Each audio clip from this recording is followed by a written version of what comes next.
it was really bad how it looks. And he said, you can't train your eyeball to be stronger. It is what it is. You've protection here and here, but he obviously got no protection because the fingers were straight in. The fight should have been stopped. He couldn't see. It was a foul. He couldn't see. Then you can't fight. You know, if he'd have got knocked out with a head kick next, then it would have been worse. I don't know. And then he said, sometimes when your eyes here like that, it can become displaced and stay there. And they did a few tests on that, and they said it doesn't seem like that. And his vision on the eye that's the best eye. Tom Aspinall and his family are reportedly outraged with Dana White over what happened during the post-fight interview after UFC 321. Everybody feels. Great showing, shitty ending, you know? I think that after the Jones fight, a lot of people wrote Ciryl Gane off. He looked damn good tonight. Yeah, what did you think about the fight on its way to the eye poke? What did you take from those 4 minutes? Good. Looked like we were in for a few rounds and it was going to be a good fight. It would seem obvious that a rematch is right on the cards. Would you like to just rebook these guys as soon as Tom is able to get back in there? Yeah, total pain in the ass, but yes. Didn't want to continue in the fight. I mean, could you imagine if you're Tom Aspinall listening to that? Could you imagine? I mean, we know that no one from the UFC was with him at the hospital. We saw that on his video blog. Could you imagine how this guy must be feeling on this Monday? Everyone calling him into question, his heart into question, because he got poked in the eye multiple times, one of them knuckle deep, and his promoter is saying Tom didn't want to continue. Not Tom was fouled with an illegal strike, multiple illegal strikes. Let me ask you a question. If that happened in some alternate universe to AJ, to Anthony Joshua, what do you think Eddie Hearn is saying? Eddie Hearn's probably still at the hospital with him. That's the difference. That's what I talk about. How do you think Tom feels on this Monday? Do you think he wanted it to end like that? Do you think that Tom was saying to himself, you know what? I got a bloody nose. The going got tough here. Peace out, guys. I'm out. Again, the fight wasn't as one-sided as people want you to believe. Yeah, I know it was weird that he was bloody. And yeah, I know it was weird that he was losing a round. We never see him lose rounds. We never see it go past the 2 minute and 2 second mark. That's his fight average going into this fight.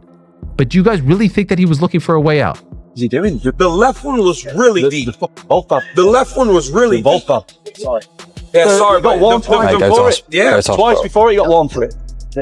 Mike Bisping, he lost his eye. It's just a horrendous thing to think as a parent, really. And I know what it's like these days with people saying what they want, but if it's just your son and they could lose an eye and their health and they've got children to look after, you know, something needs doing about it. Yeah, it's horrendous for me to... After all the dedication Tom has shown to the UFC, his loyalty, humility, and reputation as the promotion's clean-cut heavyweight, Dana White's reaction came as a major disappointment to the Aspinall camp. Instead of backing a fighter who had just endured one of the most severe eye pokes in UFC history, Dana stated publicly that Tom chose not to continue. There was no mention of the fact that Ciryl Gane had poked him twice, with the final one being a deep, double eye gouge that left Tom unable to see and forced the doctor to step in. This wasn't just a minor cut or bruise. His vision was completely compromised.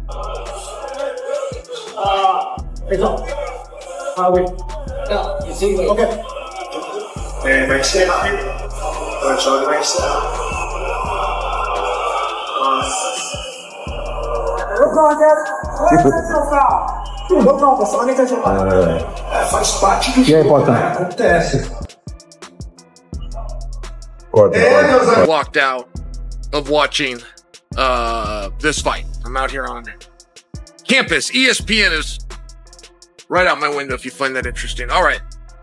I share that with you because I'm mad. I'm mad. But I don't know who I'm mad at. Tom did not do anything wrong. Tom was poked in the eye. As a matter of fact, he was poked in both eyes. Now, I don't believe Ciryl did that on purpose. So, I also can't or am not mad at Ciryl. But I am mad. I'm looking for somebody to blame. But I don't quite know who to blame. Now, before we get to that, okay, there was there was a pretty interesting fight going on.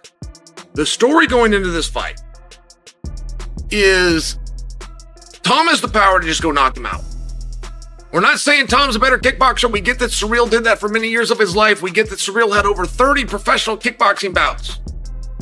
But Tom is a little younger, a little bigger, shown to have a little bit better power if you just want to look at results, and has the ability to knock him out. However, if Tom tests that and doesn't knock him out, he'll just take him down and beat him up. I feel like the notion of that either. It didn't look like he won and then he's getting a title shot. I think people are a little bit sour about that. I just want to fight.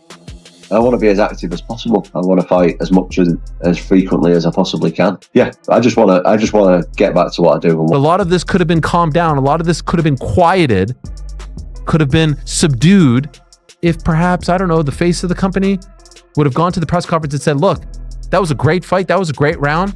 We're going to rebook it right away. The referee had already warned Gane twice for keeping his fingers extended.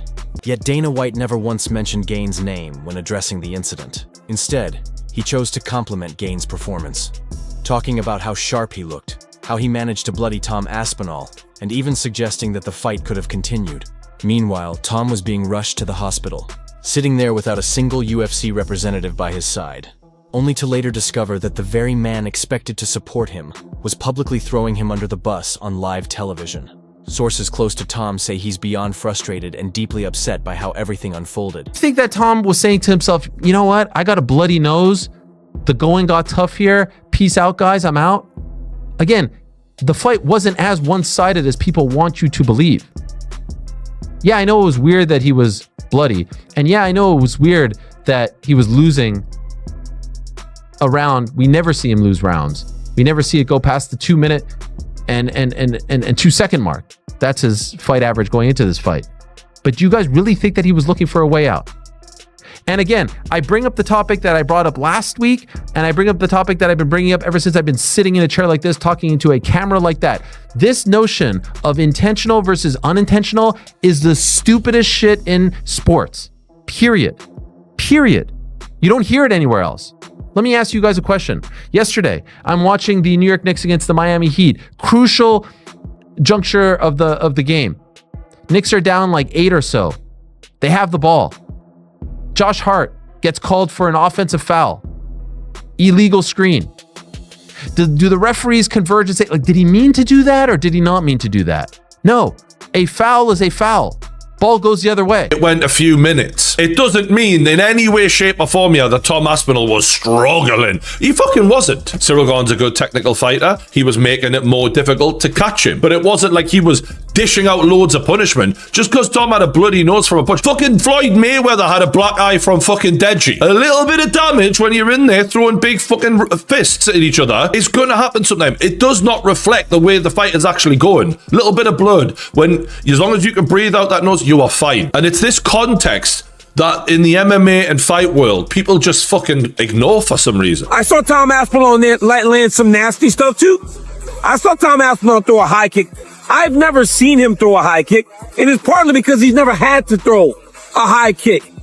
There are layers to these guys' games that we have to find only when they're fighting someone that not only deserves to be in there with them, but can extend them to a point where they have to use all of their weapons. I mean, look, DC knows MMA. I'm not going to say he's talking total shit there, but I think if Tom Aspinall is being experimental in there and showing us things that he's not showing us before, I don't think for 1 second it's because I'm going to struggle here. I need to throw a high kick. I've never done that before. I don't think that's in his mind at all. He's so comfortable in there. He is showing more of his skill set that he has said he's been working on in the last year. He feels completely blindsided, betrayed, humiliated, and stunned by how fast Dana White seemed to turn on him after one unfortunate incident. According to people backstage, Tom reportedly said, "I've given everything to this company, and this is what I get. I didn't quit.